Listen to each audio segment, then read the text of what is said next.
Hello, everyone. Welcome to yet again another episode of We Talk Talent. Those who've been following us know that We Talk Talent is a medium through which we bring you first-hand industry updates straight from the policymakers themselves. I'm Pooja Bothra, Associate Editor at ETHRWorld, and please join me in welcoming Subir Chowdhury, CHRO, Satin Creditcare Network, for a crisp and insightful discussion on last mile employee enablement, tech-powered and empathy-led. Welcome to this show, Subir. Hi, Pooja. Hi, everyone. It's a pleasure to be there. Thank you so much.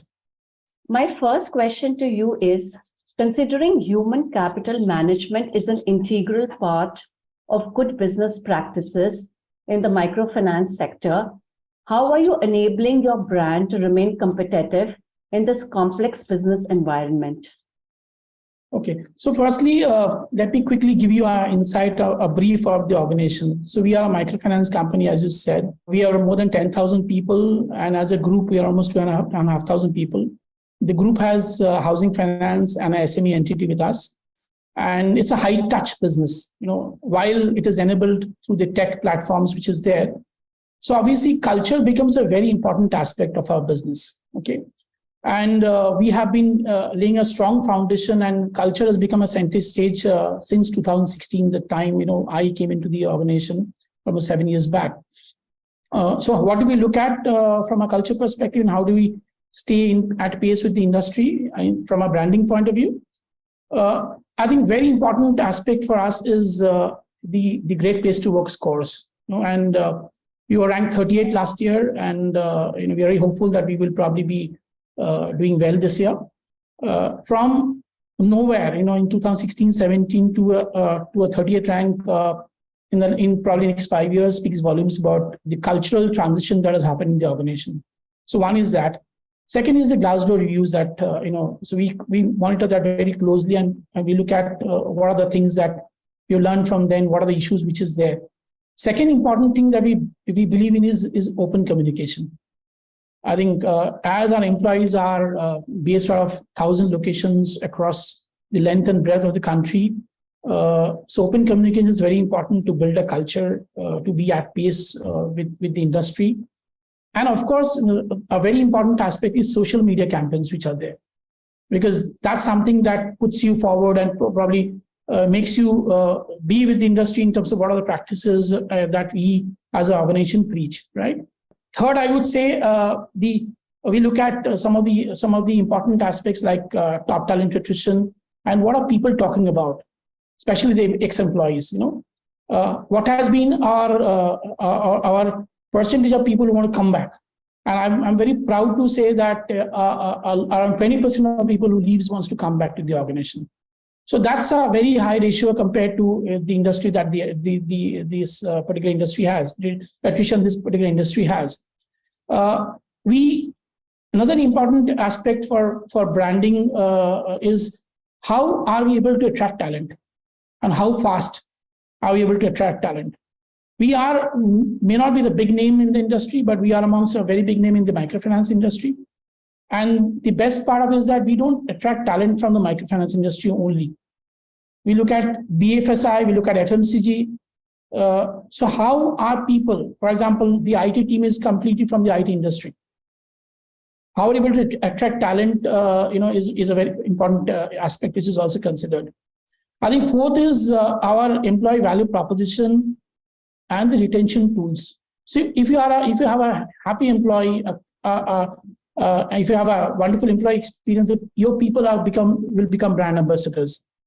And their social media insertions, what they speak of, will create value for us. I think these are important aspects that we look at. Thought leadership is another one. I believe, how are our leaders in the team, making difference in the community at large? What has been their perspective as far as thought leadership is concerned? And lastly, I would say that are we able to create leaders from within? Over a period of time, I think a lot of industry leaders has gone from Satin. We have created leaders from within. So that also speaks volume about enabling your brand to be competitive. So these are, in a nutshell, some of the things that I feel are very important. That's what we, believe in. Very topical point, Subir, and absolutely to the point. Once I think I missed out on one thing. Sorry, Pooja, for no interrupting. worries. How are your vendors and how are your competitors perceiving you is also very important. Your partners, perceiving you. And I think I'm very proud to say that a lot of our partners have been there with us thick and thin for the last 6-7 years or so. That also speaks volume about our brand as such. Actually, because it's today employee experience is a derivative of customer experience. So only if you are giving your employees a great experience, would they be able to render good experience to the customer. And that's the reason why you don't lose your partners. And, very interestingly, you brought about that culture is at the heart of, what your engagement strategy with your organization, your branding story entails. And, it's always like, culture eats strategy for breakfast. That's the fundamental, philosophy. And 20% of your exiting employees coming back is also a great number, Subir. Yeah. So, in today's time, we are hearing a lot about digitalization and how HR practices are getting digitalized. And there are various reasons for digitalization. It's not just a, periodic fad that we are going through, but it is also the outcomes that we derive from, digitalizing HR practices. So I'd like to ask you, Subir, what are the principles guiding your digitalization strategy and what kind of outcomes, if you can share one or two outcomes that have been, a critical factor for the digitalization to get implemented? Let me just start with the considerations. What made us think of digitalization as a process or a practice out here. So one was, we were a traditional organization. I joined in 2016. We were more of a traditional organization, and microfinance by its nature has been a traditional organization. However, we cater to 25 lakh customers who are, as I said, in probably the most interior parts of the country. And we had a field force of 10,500 people standalone and 12,500 as a group. One of the important aspects was that we were looking at cycle time for businesses to run, or processes to get done. So one important aspect was the cycle time or the lead time taken to get one process done, and whether by digitalizing this we can build more efficiencies in the system and ensure our productivity of our employees. That was probably the most important consideration. Second, of course, stay at pace with the innovative and disruptive environment, and stay agile in the VUCA and the BANI world, because if you aren't, then probably you will be falling behind. So that was second, of course, because that was also there. Not because we had done it that, but we felt that there's a need to do that. Third, I think, with such a huge workforce, over the period of last 10 years, we probably have recruited 50,000 people. Because attrition in this industry is fairly large, So how do you maintain the database? How do you maintain history? Without the help of a digital, transformation, that was impossible. No, just impossible. So these were three important things. I think employee service, self-service delivery was another aspect. How fast were you able to reach out to the last mile? Because as I speak from Gurgaon here. My last mile the employee sits in probably Arunachal. And the best part is that he also has a tab. He has a ESS system in place. If a communication has to roll out to him, I can just send into his tab and he can reach out to him immediately and he can respond. So how do you able to create a wonderful employee experience is also what made us think of digitizing the entire HR piece, and not only HR, business piece also. A business came first, and of course HR followed that. So of course improved employee experience and employee communication was one of the important determinants of to take this particular path. Very interesting, Subir. And since we are discussing last mile enablement today, so, digital is something that is helping you to kind of geographically cross barriers and get closer to employees in real time. Absolutely. And that's a wonderful example that you shared, that, you're sitting in Gurgaon as a policymaker and you need to reach out to somebody in the far-flung corners of our country.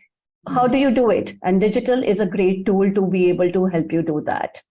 Very interesting. And in the last, Subir, I'd like to ask you that, what are some of your best practices for employee experience, given that you've got a large force at the bottom line? So, what really works for them? That'll be insightful for the viewers to know. So as I said in the very first point, culture is has taken a center stage over the last few years or so. So from HR, I think the first thing that we do is that how do you become a better every day is something that we look at, as an organization. From a cultural point of view, from a learning point of view. So few things that we did and which has actually done wonders for us is, and the entire the employee experience is based on 5 cornerstones that we have. And the first cornerstone is, of course, create a sense of belongingness in people. When you have such a large workforce, you need to create a belongingness, an inclusive culture, a shared vision, and probably engage with the grassroots level. That will only create a belongingness in people. So that's the first cornerstone. The second, of course, is the sense of purpose. Now we are an organization. We fund to the women borrowers of the society, 25 lakh such borrowers. They are, they are the bottom of the pyramid, right? In real sense, it's financial inclusion. Okay. So what's the purpose? There has to be a social initiative which is there. People have to feel that you are joining this organization for a social cause. So the sense of purpose has to be told to each and every new joinee from day one, and they have to resonate it, very well. So that's the second cornerstone. Third, I believe, is the foster a sense of accomplishment. It's very important to hold on to this force. We are, I always like the example of LIC. And I still have a LIC agent which has been with me for the last 25 years. So for us, it's the same model. You are attached to a customer. It's very important that we retain our people and create a sense of accomplishment in them. So what are the growth paths that we define for them? What are the reward mechanisms that we create for them? Are they happy? Are they contented in the way they work? Are they feeling a sense of accomplishment there? So that's the third aspect. Fourth, I think create a sense of pride, because no matter wherever you're working, I think it's very important this aspect that you have to create a sense of pride in yourself. You have to feel that yes, this is my organization and I'm working for it. So and one of our punchline is my satin, my pride. We use it everywhere. Okay, and we have got it embedded in every employee's mind. That be proud, as long as you work for the organization, be proud that you're working in a good organization, and be proud for yourself. So sense of pride. And last is, compassion and care. Very important. As an organization, we care for our employees. We are compassionate as an organization. We have lost a lot of lives in the pandemic. And we were the first ones in the industry, and not probably in the BFSI industry. We started pension policy on our own. We have a life insurance policy, a medical policy, and a pension policy where we ensure that a person who has died in harness, even a normal death, their family is supported. We give employment to one of the family members. We support their kids till the time they pass out graduation, and we give them pension to the members of the family. I think these talks volumes about an organization, about the compassion policy that we have, and people feel it. When people feel that these are practices which are there, they feel that they are part of the organization. I think that's something which has worked well for us. Yeah, those are wonderful points, Subir. But I just like to kind of pin one of them, and that is the purpose. Purpose is definitely a game changer today for attracting talent and for retaining talent. And if you are able to connect the everyday work an employee does with something larger, which makes an impact with the society, and in your case, to make grassroots people at grassroots level, especially females, financially independent. So that kind of purpose really goes a long way for employees to stay with an organization and to actually give their 100% to the organization. So, I think that's a great point to leverage. That's going to be a wrap on this episode of We Talk Talent. But before we let you go, Subir, any closing remark from you? No, I think thank you very much, ET and Pooja, to you for this, insightful session. It is a pleasure. We, as I said, we cater to one of the biggest MFIs in the country. We cater to 25 lakh customers. It's very important that we reach out to them. As you rightly said, the sense of purpose has to be driven to each and every employee of ours. I'm sure going forward, we will, not only be an organization where each and every one of the employees are proud of, but I think the industry and the competitors will be proud of having such an organization in the industry, and will become a benchmark for others to follow. So with that words, I think it was a pleasure to be in this panel, and thank you so much for inviting me.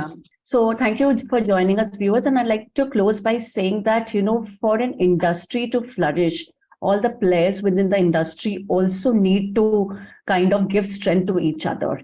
So, it's not about one player in an industry that will help it to grow and develop a, solid ecosystem. Thank you for joining us, and we'll be back soon with another episode of We Talk Talent. Thank you. Thank you.